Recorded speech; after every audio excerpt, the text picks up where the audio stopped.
रूठी है क्यों माँ मुझसे, अर्जी यही है तुझसे। रूठी है क्यों माँ मुझसे, अर्जी यही है तुझसे।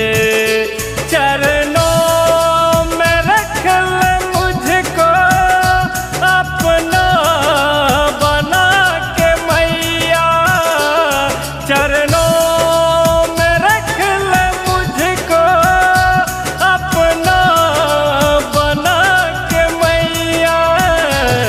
रूठी है क्यों माँ मुझसे, अर्जी यही है तुझसे।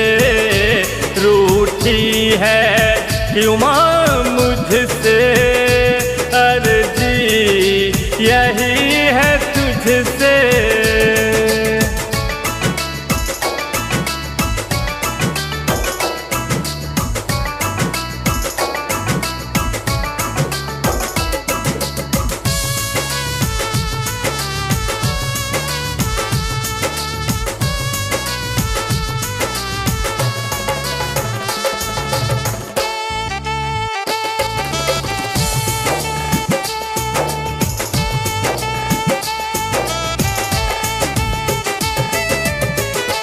जख्म मेरे खुरे दे उसने अपना कहा जिसे।